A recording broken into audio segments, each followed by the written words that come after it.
In this video, I will be discussing the sources of modern Greek vocabulary.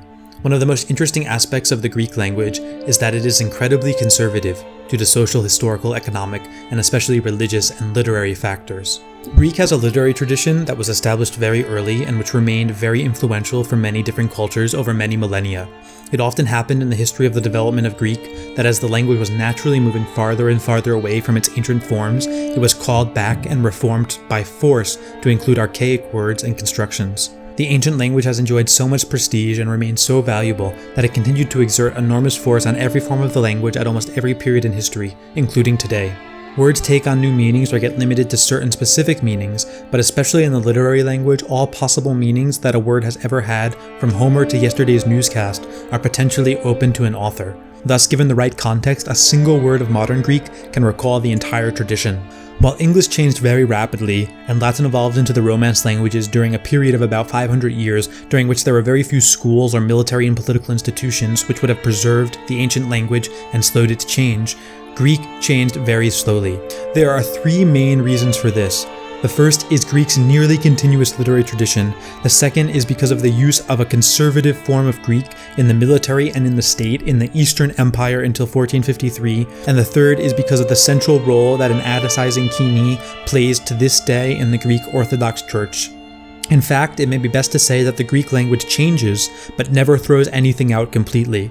Thus, many people will tell you that the dative case or the infinitive do not exist in modern Greek, but that is far from the truth. They are still used in specialized contexts, even colloquially, and in certain registers of even very recent literary language they are present.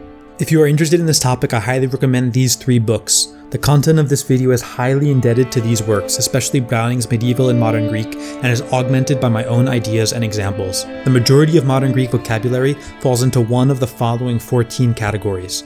The first 4 categories are words inherited from Classical Greek, the second 4 from Kini, and the remainder from various other sources.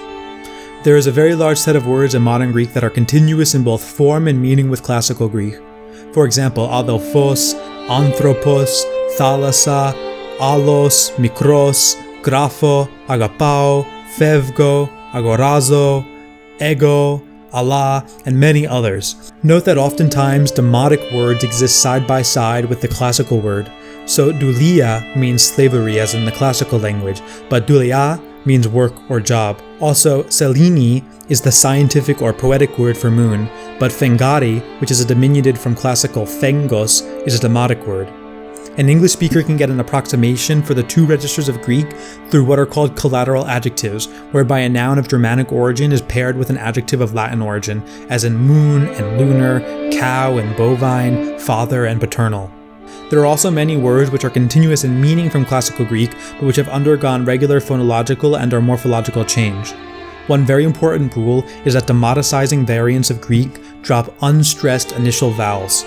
So classical imera becomes mera, classical ipsilos becomes psilos, classical eroto becomes roto, classical evrisko becomes just vrisko, classical ethelo becomes thelo. Neuter nouns of the second declension drop their final N, and third declension nouns often get simplified to the first or second declension. A final example of words which are continuous in meaning but which have undergone regular change is what is called aorist remodeling, whereby modern Greek forms a new present from an aorist form. There is a smaller class of words which are continuous in form from Classical Greek, but the meanings of which have changed, sometimes due to historical or cultural circumstances such as metania and ecclesia, but this is not always the case, and sometimes the word's meanings just gradually shift. There are very few words which are inherited from Classical Greek, but which are discontinuous in both form and meaning.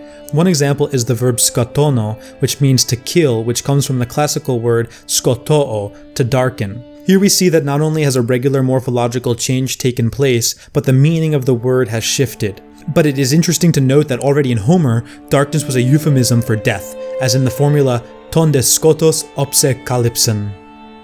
A second set of words in modern Greek derive from the Kini or Koine language. It is often impossible to tell whether a word is attested for the first time in Kini only accidentally, so there is much overlap between these 4 categories and the first 4 categories discussed.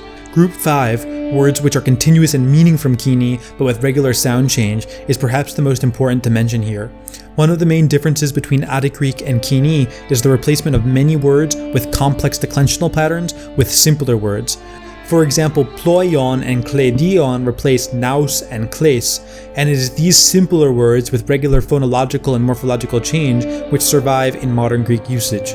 A great example of this is found in the form ston, stin, sto, which is a contraction of the preposition eis with a definite article followed by the regular dropping of the unstressed diphthong, which is used in Demotic Greek in the place of the dative case. We see the movement in Kini away from the dative with a preference for prepositional phrases with the accusative, and modern Greek completes this development. Other interesting examples are the words aspros and spiti, the Demotic words for white and house respectively, which were borrowed into the Kini from Latin. Note that modern Greek will often use classical forms for scientific, technical, or official language, so the White House in America is called the Lefkos Ikos. The coexistence of Demotic and classical forms in modern Greek is felt everywhere. Another example is the modern Greek word for bread, psomi, which exists besides classical words like artopolio and loanwords like fournos. In many respects, the classes of words discussed so far form the foundations of modern Greek vocabulary, but there are at least 6 other classes which complete the modern Greek lexicon. The first category is classical words reintroduced to spoken Greek from Katharevousa. In another video I'll go into detail about the historical development of Katharevousa, but for now it will suffice to say that when Greece became an independent nation in 1832, one of the most pressing issues was what language the Greeks would use to govern themselves. A conservative elite believed that Demotic Greek had to be purified over the course of a number of generations until it resembled the Attic of Plato and Xenophon. It is important to realize that Katharevousa is not a consistent language, but a process, and therefore its name is a present active participle. It is always macaronic in nature. It mixes old and new pieces of Greek. It is filled with false archaisms, hypercorrect forms, and even many mistakes. Nevertheless, for well over a century, Katharevousa exerted a strong force over the Demotic language, and many classical words were reintroduced into Greek, which are still used today, sometimes with a slightly altered meaning, such as diastema, αυτοκίνητο, and entyposi. Additionally, many modern words are formed from classical or Kini roots, such as glossologos, which means linguist, panepistemio, which means university, diastimoplio, which quite literally means spaceship, and one of my personal favorites, logotechnia, which means literature and is quite literally the inverse of technologia. After Greek was rediscovered in Western Europe in the Renaissance, it maintained a constant presence as a language of prestige and learning, and Western Europeans coined many words from Greek roots, which then in the modern period were welcomed back into the modern Greek language, such as telefono, microbio, anorexia, fotografia, or cosmonautis. The modern Greek language also welcomes calques from other European languages using native Greek elements, such as istoselida, which quite literally means web page, or hyperagora, which means supermarket, or diadictuo, internet. Also, over Greek's long history, loanwords have come in from many languages, especially Latin during the Kini period, Turkish during the Ottoman period, from the Romance languages during the Enlightenment, and most recently, young speakers of Greek have introduced many loanwords from English into Greek. And finally, modern Greek is particularly welcoming of compounds. It is important to remember and repeat, however, that the vast majority of all modern Greek words are attested before the 1st century AD.